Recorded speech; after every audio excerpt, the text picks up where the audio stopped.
بسم اللہ الرحمن الرحیم۔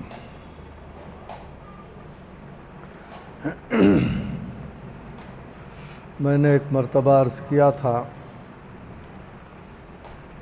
کہ بعض دفعہ ایسا بھی ہو سکتا ہے کہ کچھ نہ کہا جائے تب بھی جمع ہونا ہے۔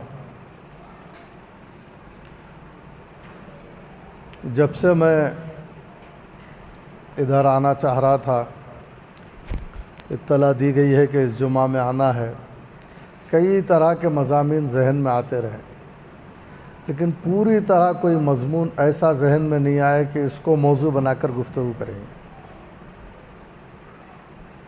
کوئی مضمون آتا رہا جاتا رہا، مضمون آتا رہا جاتا رہا، اب بھی کوئی مضمون میرے ذہن میں نہیں ہے۔ اسی لیے میں نے دہرایا کہ جو ہمارا مقصد کوئی مضمون بیان کرنا بھی نہیں ہے، بسا اوقات خاموش بیٹھنا ہی بھی ہمارا مقصد ہے۔ تو اسی لیے میں نے اس کو کوئی مضمون ذہن میں نہ آنے کو کوئی خاص جو ہے نقصان والی بات یا کمی کی بات نہیں سمجھا۔ بس ہماری یہ فکر ہونی چاہیے کہ ہمیں کچھ کہا جائے یا نہ کہا جائے، بہت شاندار انداز سے کہا جائے یا دبے الفاظ میں کچھ کہا جائے، لیکن ہمارا مقصد کیا ہے؟ فکر آخرت۔ ہمارا مقصد کیا ہے؟ غفلتیں دور ہوں۔ ہمارا منشا اور ارادہ کیا ہے یہاں آنے کا؟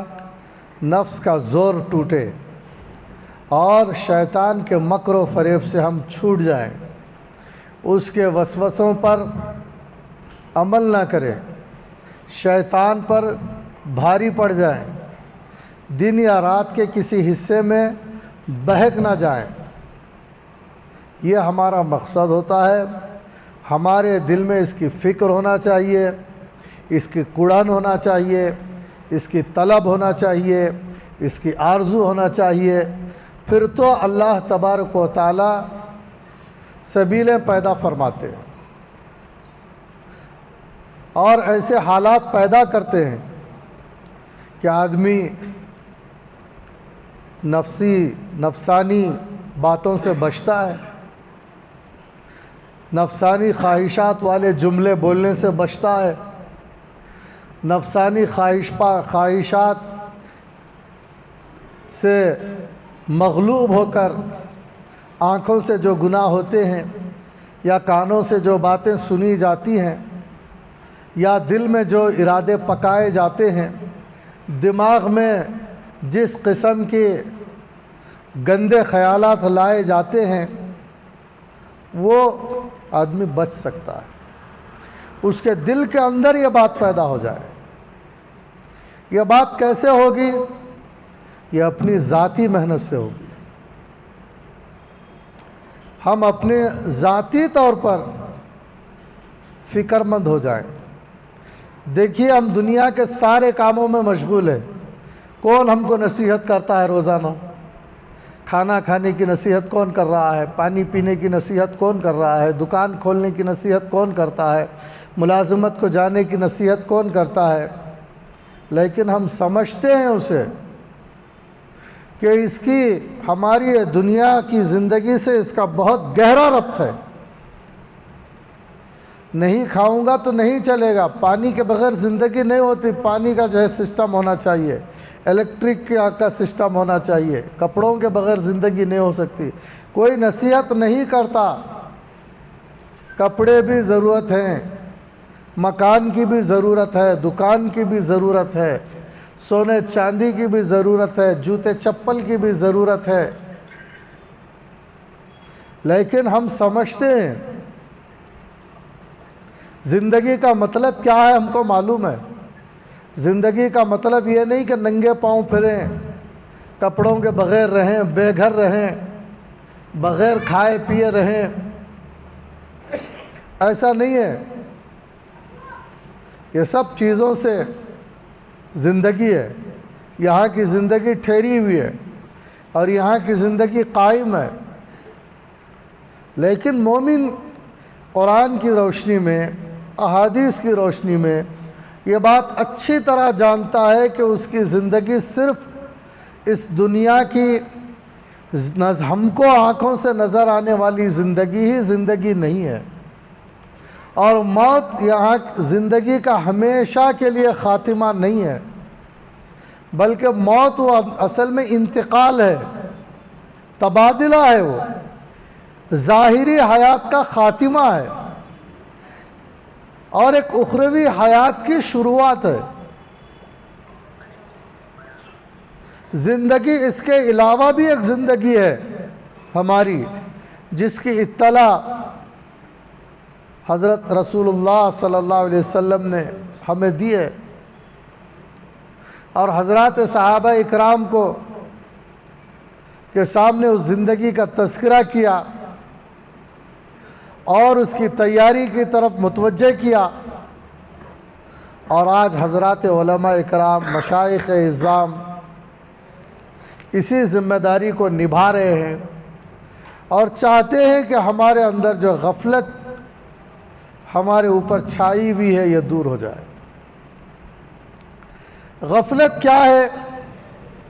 غفلت بہت ہے، قدم قدم پر ہے، ہم غافل ہیں، ہم بھولے ہوئے ہیں۔ کس چیز کو بھولے ہیں؟ ہم اپنی اخروی اور حقیقی زندگی کو بھولے ہوئے ہیں۔ جو زندگی ہمیشہ کی ہے اور اصل زندگی ہے، اسے بھول کر زندگی گزار رہے ہیں۔ اب کوئی کہے کہ ارے ہم تو بھول کر زندگی نہیں گزار رہے، ہم تو بیان میں بیٹھتے ہیں، ہم تو سنتے رہتے ہیں، جمعہ میں سنتے ہیں اور دیگر بیانات میں سنتے ہیں۔ ہاں بیان سنتے ہیں، لیکن پھر بھی جو بات پیدا ہونے چاہیے تھی وہ بات پیدا نہیں ہوئی۔ کب اٹھنا ہے، ابھی اس سلسلے میں بہت غفلت باقی ہے۔ ہم اٹھنے کے سلسلے میں آزاد نہیں ہیں، جب چاہے ہم نہیں اٹھ سکتے۔ ہمارے اٹھنے کے اوقات شریعت میں مقرر ہیں۔ اذان بھی ہو گئی ہے فجر کی، اور کوئی سو جائے، نہیں میں تو آخرت کی زندگی کو یاد رکھا ہوں، بلکہ جماعت کھڑی ہو گئی ہے، ابھی بستر ہی میں ہے اور سمجھ رہا ہے کہ میں آخرت کی زندگی کو یاد رکھا ہوں۔ سورج نکل رہا ہے اور سمجھ رہا ہے کہ آخرت کی زندگی یاد ہے۔ اسے آخرت کی زندگی یاد رکھنا نہیں بولتے، اسے تو بھول جانا بولتے ہیں۔ یا آخرت کو بھلا کر اپنی منمانی زندگی گزارنا ہے۔ اٹھنے کے اندر کوئی پابندی نہیں، جب چاہے اٹھے۔ سونے کے اندر کوئی پابندی نہیں، جب چاہے سو جائے۔ ایسی زندگی ایک مومن کی زندگی نہیں ہوتی۔ اور ہماری نمازوں کا کیا حال ہے؟ نماز میں دل کا کیا حال ہے؟ دماغ کا کیا حال ہے؟ اعضاء و جوارح کا کیا حال ہے؟ ایسے ٹھہرتے ہیں غفلتوں کے ساتھ کہ ایک عام نظر مسجد میں دوڑائی جائے تو ایسا معلوم ہوتا ہے کہ عام طور پر غفلت کے ساتھ ہی نماز ادا ہو رہی ہے۔ غفلت کے ساتھ قیام ہے، غفلت کے ساتھ رکوع ہے، غفلت کے ساتھ سجدے ہیں۔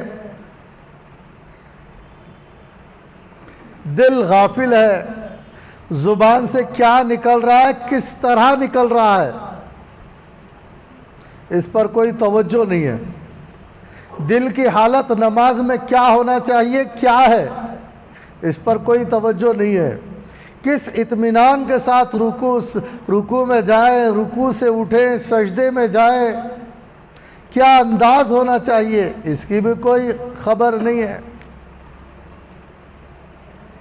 اگر ہم ایسی زندگی گزار کر اللہ کا سامنا کریں گے قیامت کے دن، تو ذرا سوچ کر دیکھیے کہ ہم جب اٹھتے تھے اس اٹھنے پر ہم کو کب کتنی شرم آئے گی، اور جو ہم نماز میں مسجدوں میں جس غفلت اور سستی سے آتے تھے اور کھڑے ہوتے تھے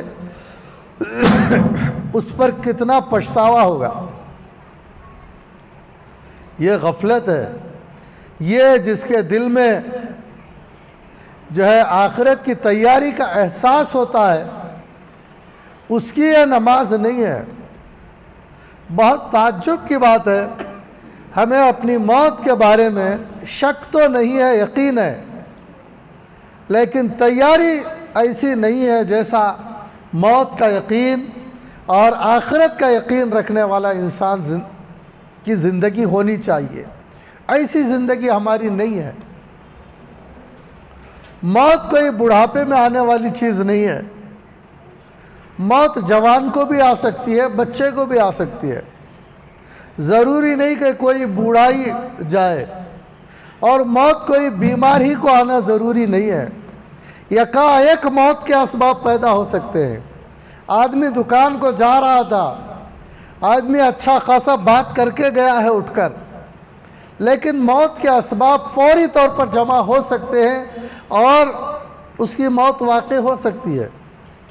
معلوم نہیں کہ صحت کے باوجود کیا اسباب ایسے کب جمع ہو جائیں کہ آدمی کو ہارٹ اٹیک آ جائے، کوئی حادثہ ہو جائے، کہیں سے پیر پھسلے اور موت واقع ہو جائے، کہیں سے گر جائے اور آخرت کو چلا جائے۔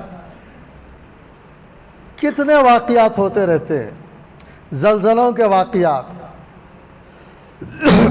ایکسیڈنٹ کے واقعات، بسوں کے حادثات، کاروں کے حادثات، پلینوں کے واقعات ہوتے رہتے ہیں، بیماریوں سے اموات۔ اس سے ہم کو عبرت لینا چاہیے، اور عبرت لے کر ہمیں ایسی زندگی گزارنے کی فکر اور کوشش کرنا چاہیے کہ دنیا سے جانا ہوا تو جو ہے غافلوں کی طرح نہ جائے۔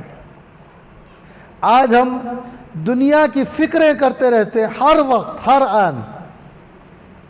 اس کی بھی ایک حد ہے دنیا کی فکر کرنے کی، ایسا نہیں کہ دنیا کی فکر نہ کی جائے، لیکن ہر وقت ایسے دنیا کے پیچھے لگے ہوئے ہیں، کیا عورتیں، کیا مرد، کیا جوان، کیا بوڑھے، ایسے لگے ہوئے ہیں کہ بہت تعجب خیز اور اندیشے کی بات ہے۔ ہر وقت دنیا کا تذکرہ اور دنیا کی باتیں، جمانے کی باتیں اور کھانے کی باتیں اور دنیا ہی کے مزے اڑانے کی باتیں اور پہن کر خوش ہونے کی باتیں، کھا کر خوش ہونے کی باتیں، کسی کا مذاق اڑا کر خوش ہونے کی باتیں، کسی کو ہرا کر خوش ہونے کی باتیں، اور کوئی مرنے کا پلان نہیں، کوئی مرنے کا خیال نہیں، کوئی مرنے کا منصوبہ نہیں، اور کوئی موت کی یاد نہیں۔ اگر کسی کے موت کی اطلاع آتی ہے تو سمجھتے ہیں کہ اس کے ساتھ حادثہ ہو گیا، وہ بیمار تھا، اسے شوگر تھی، اسے ہارٹ تھا، اس کا یہ پرابلم تھا، اس کے بلاکیج تھے، ایسے تھے، اور وہ اس کو جو ہے علاج برابر نہیں ہوا، اسے علاج کے پیسے تھے۔ یہ نہیں سوچتا کہ یہ سارے اسباب میرے پاس نہیں ہیں، پتہ نہیں کون سا نیا سبب مجھے آ کر پکڑے گا اور پھر میں دنیا سے چلا جاؤں گا۔ ایسا ہو سکتا ہے کوئی نیا سبب آ کر اسے پکڑ لے تو سب کے سب لوگ مجبور ہیں اسے۔ اب تو فوراً اطلاع ہوتی ہے، قریبی سے قریبی آدمی جب اطلاع پہنچتی ہے تو ایک لمحے کے لیے غم کرتا ہے، اس کے بعد فوراً یہ پوچھتا ہے کہ تدفین و تجہیز و تکفین کب رکھیں۔ بس دوسرا سوال یہ ہے، اس کے بعد لوگ جمع ہو جاتے ہیں، نماز جنازہ پڑھی جاتی ہے، اسے منزل کو پہنچائی جاتی ہے، اور سب کو جانے کی فکر کہ اب چلیں گے، اب ہم کو جانا ہے، مرحلہ ختم ہو گیا۔ اب وہ آدمی ہے کہ جس نے کبھی موت کو اس انداز سے اپنی حیات میں غور نہیں کیا، اس کے حالات پر توجہ نہیں دیا، ان مراحل پر غور نہیں کیا، ان کے عذابات کے سلسلے میں کبھی اسے فرصت نہیں ہوئی سوچنے کی، وہاں کے انعامات کے سلسلے میں کبھی موقع نہیں ہوا، ذرا سوچ کر دیکھیے کہ اس وقت کیا حالت ہوتی ہوگی۔ اسی لیے رسول اللہ صلی اللہ علیہ وسلم سے سوال کیا گیا تھا، پیغمبر علیہ السلام سے، کہ پیغمبر علیہ السلام سے پوچھا گیا کہ عقل مند کون ہے؟ حضور صلی اللہ علیہ وسلم نے ارشاد فرمایا ہے، یہ نہیں فرمایا کہ جس کے پاس جو ہے بڑی بڑی بلڈنگیں ہوں، ہم تو ایسے کوئی سمجھتے ہیں بھائی وہ بہت عقل مند ہے، ایسا کماتا ہے، ایسا جماتا ہے، دیکھو اس نے وہ بھی خرید لیا، وہ بھی بنا لیا، وہ بھی کر لیا، یہ بھی لے لیا، وہ بھی لے لیا۔ ہماری تو ایسی ہی باتیں ہوتی ہیں، کیونکہ ہمارے سامنے پوری حقیقتیں نہیں ہیں، قبر کی حقیقت ہمارے سامنے نہیں ہے، قیامت کا پوری طرح سے حقیقت نہیں معلوم ہے، جنت جہنم کی جیسے رسول اللہ صلی اللہ علیہ وسلم جانتے ہیں اس کے بارے میں ہم نہیں جانتے۔ رسول اللہ صلی اللہ علیہ وسلم نے ایک مرتبہ فرمایا کہ جو ہے وہ سب باتیں جو میں جانتا ہوں اگر تم جاننے لگ جاؤ تو پھر تمہاری یہ حالت نہ رہے، یعنی ایسا نہ ہنس سکو۔ تو سارے حالات ہمارے سامنے نہیں ہیں اور ہم اسے برداشت بھی نہیں کر سکتے، ہم اس کی تاب بھی نہیں لا سکتے۔ اللہ کے نبی صلی اللہ علیہ وسلم کے سامنے وہ سب حالات تھے، لیکن پھر بھی آپ علیہ السلام نے ایک ایسی معتدل اور شاندار زندگی اور مثالی زندگی، قیامت تک کے لیے آنے والے لوگوں کے لیے ایک مثالی زندگی آپ نے گزار کر دکھائی۔ اگر ہم کو وہ سب باتیں معلوم ہو جائیں تو پھر ہمارا جینا مشکل ہو جائے۔ قبر کے متعلق، قبر میں کیا حالات پیش آتے ہیں عذاب کے، اور آخرت میں قیامت کے دن کیا ہولناک مناظر پیش آئیں گے، اگر یہ سب باتیں ہم کو اچھی طرح معلوم ہو جائیں تو پھر ہمارا زندگی گزارنا مشکل ہو جائے گا، ہم اسے سہ نہیں سکیں گے۔ لیکن اللہ کے نبی علیہ السلام نے ہم کو بتلایا ہے، جس انداز سے بتلانا ہے بتلایا ہے، وہ ہماری غفلت دور ہونے کے لیے کافی ہے۔ آپ صلی اللہ علیہ وسلم سے پوچھا گیا کہ عقل مند آدمی کون ہے، تو رسول اللہ صلی اللہ علیہ وسلم نے ارشاد فرمایا، وہ آدمی جو اپنے نفس کو اپنے قابو میں رکھے، یعنی اپنے آپ کو قابو میں رکھے، بہکنے والا نہ ہو، کبھی نہ بہکے، جس کی زبان نہ بہکے، جس کی آنکھ نہ بہکے، جس کے کان نہ بہکے، جس کا دل نہ بہکے، جس کا دماغ نہ بہکے، بلکہ وہ آخرت کی تیاری کرنے والا ہو۔ اللہ تعالیٰ نے یہ جو نعمتیں دی ہیں نا، عظیم نعمتیں، ان نعمتوں سے آخرت کی تیاری کرتا ہو۔ جیسے کانوں کی نعمت ہے، عظیم نعمت ہے، آدمی سن کر کیا کیا نہیں جان لیتا، بہت کچھ جان لیتا ہے۔ دیکھنے سے بڑھ کر ہے سننے کی نعمت، سن کر کیا کیا نہیں کر لیتا، دیکھ کر کیا کیا نہیں حاصل کر لیتا ہے۔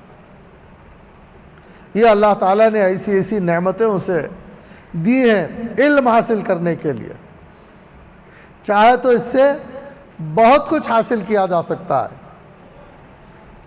قرآن کریم حضرات صحابہ اکرام نے سنا تو کیا حالت ہو گئی، خود رسول اللہ صلی اللہ علیہ وسلم کا کیا حال تھا۔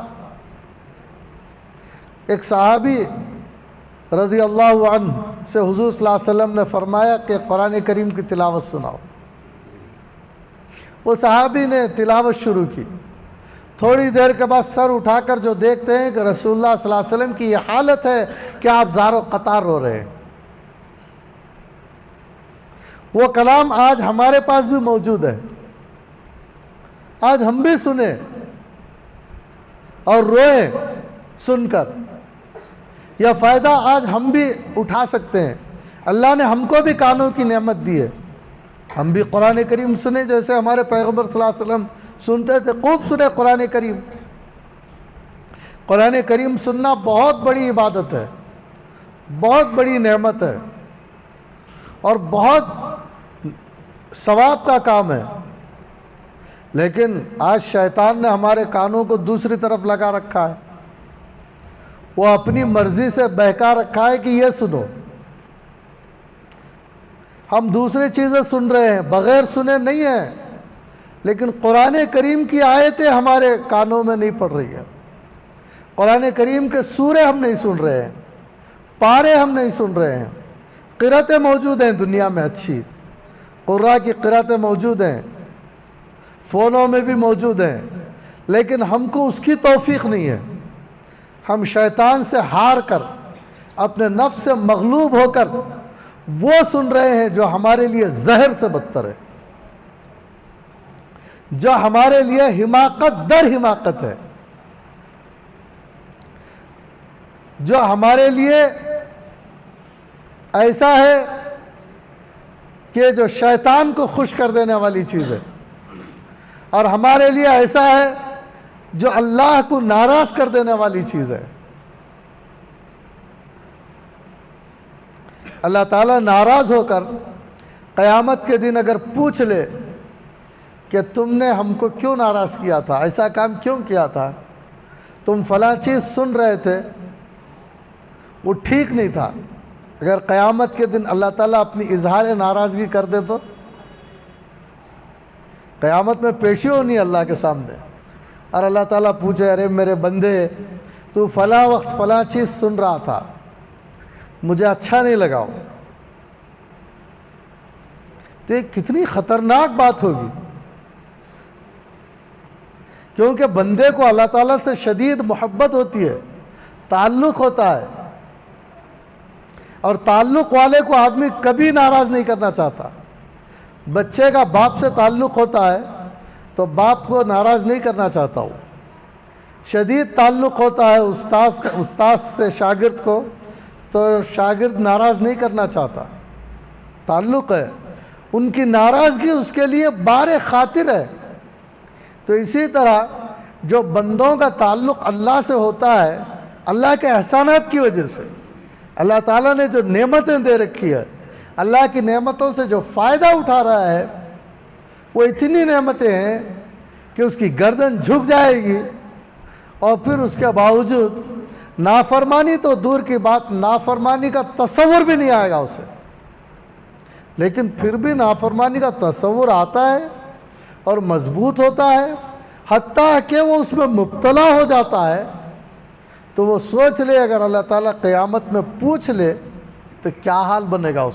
وہ جہنم میں جانے کی بات الگ ہے, وہ تو بہت ہی آگے کی بات ہے, لیکن اگر اتنا بھی پوچھ لے تو یہ بھی کیا کم ہے. اللہ تعالیٰ پوچھ لے کہ میں نے تجھے آنکھیں دی تھی, تو فلاں چیز تو نے دیکھا, کیوں دیکھا, یہ اچھا نہیں لگا آپ کو, ناراضگی کا اظہار کیا, تو یہ کیسا ہے. لہٰذا یہ تمام چیزوں سے بچنا چاہیے. رسول اللہ صلی اللہ علیہ وسلم نے یہ فرمایا کہ جو ایسی چیزوں سے بچتا ہے وہ ہے عقل مند. دیکھو رسول اللہ صلی اللہ علیہ وسلم کی نظر میں عقل مند کون ہے, اور ہمارے لیے سب سے زیادہ ہمارے ماں باپ سے بڑھ کر اور دنیا کے ہر فرد سے بڑھ کر ہمارے نبی کریم صلی اللہ علیہ وسلم. تو جب وہ کہتے ہیں کہ برائیوں سے بچنے والا ہی عقل مند ہے, شیطان کے بہکاوے میں نہ آنے والا عقل مند ہے, نفس سے مغلوب نہ ہونے والا عقل مند ہے, تو پھر ہم کو اس بات کی کوشش کرنا چاہیے کہ ہم ہرگز نفسانی خواہشوں سے جو ہے مغلوب نہ ہوں, تقاضوں پر عمل نہ کریں, کچھ بھی کیوں نہ ہو جائے یہ ارادہ کریں, نہیں تو اللہ کی رسول کی نظر میں ہم بیوقوف ٹھہریں گے, احمق ٹھہریں گے.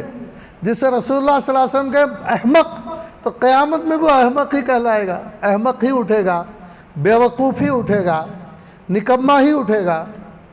لہٰذا ہم آخرت کو نہیں گئے ہیں, اس سے پہلے ہم کو موقع ہے ہم سن رہے ہیں، اسی لیے آپ حضرات سے میں یہ یوں سمجھیے کہ ایک گھر ہے اور ہم سب آپس میں بھائی بھائی ہیں. آپ اس کا یقین کرتے ہوئے سنیے. آپ یوں سمجھیے کہ کوئی خطیب نہیں بیٹھا ہے، ہمارا بھائی بیٹھا ہے، اور میں یہ سمجھوں کہ آپ میرے گھر کے افراد بیٹھے ہیں، میرے بھائی بیٹھے ہیں. لہٰذا میں آپ تمام سے یہ کہنا چاہتا ہوں کہ ہر برائی سے نکل جائیے. ہم سب کو نکلنا ہے ہر برائی سے. دن میں کوئی برائی ہم نہیں کریں گے، اٹھیں گے اللہ کا نام لے کر، لیکن آنکھ سے کوئی برائی نہیں کریں گے. ایسا آنکھ نہیں استعمال کریں گے جو اللہ کو پسند نہ آئے، جو شیطان کو بھلا لگے. ہم ایسا کانوں کو استعمال نہیں کریں گے جو شیطان کو اچھا لگے. ہم کو نہیں کرنا ہے، اس کی کوشش کریں. اور پھر عبادت ایسی کریں جیسے کرنا چاہیے. اٹھیں تو نماز پڑھیں، اور اچھی طرح نماز پڑھیں، اچھی طرح وضو کریں، اچھی طرح نماز پڑھیں، دل لگا کر پڑھیں. انشاءاللہ اس کا بڑا فائدہ ہوگا آخرت میں.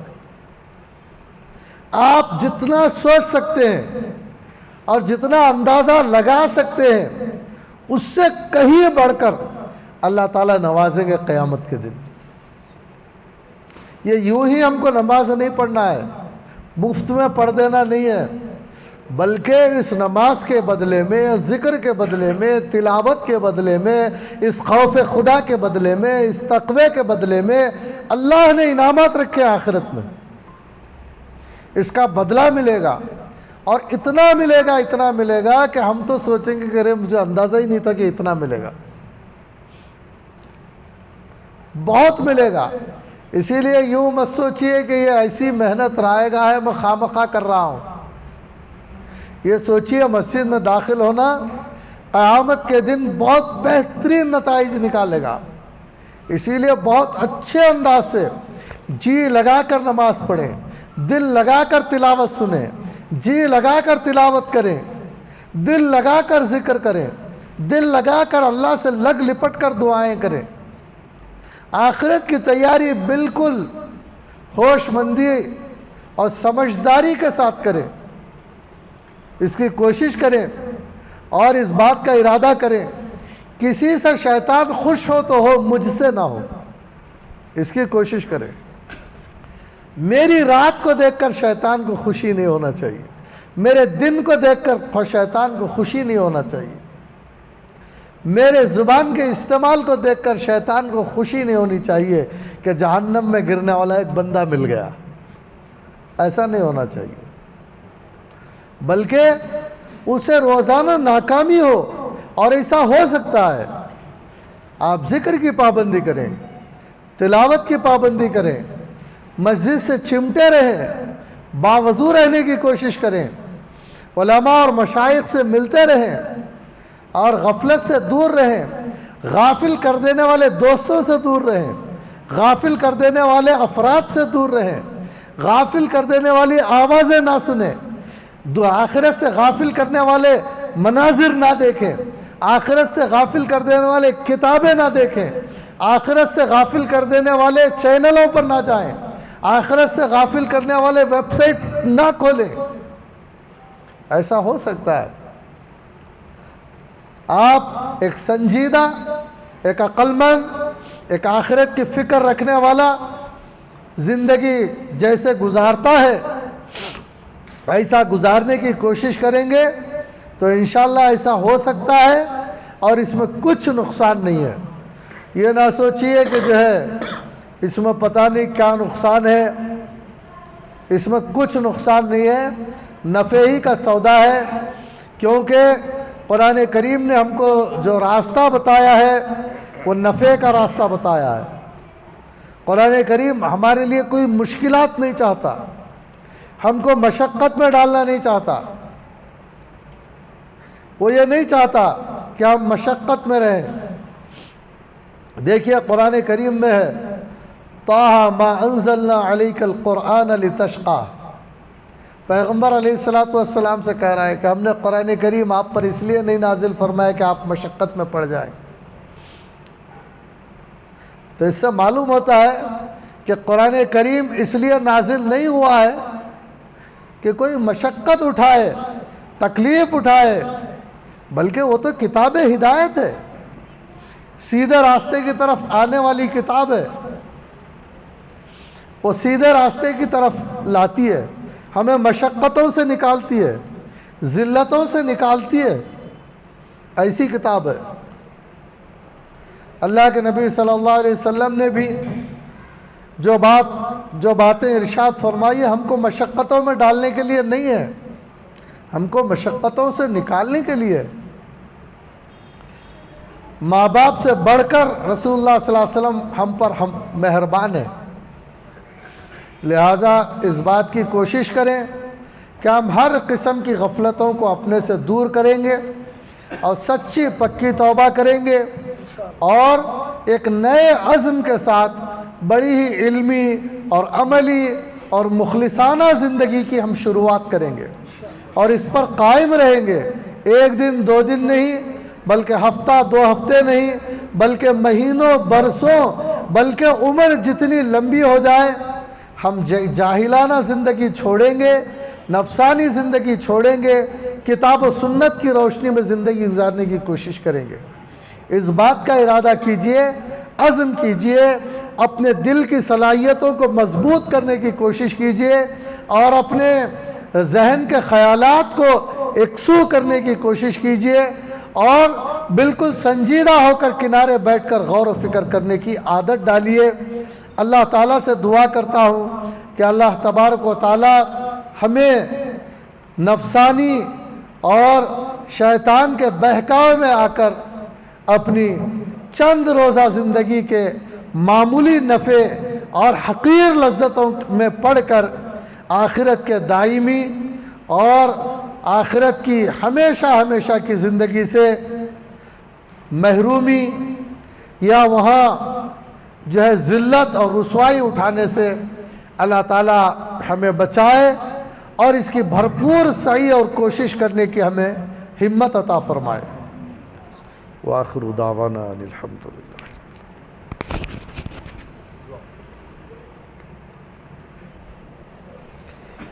اللہم صلی علی محمد وعلی آل سیدنا محمد وبارک وسلم۔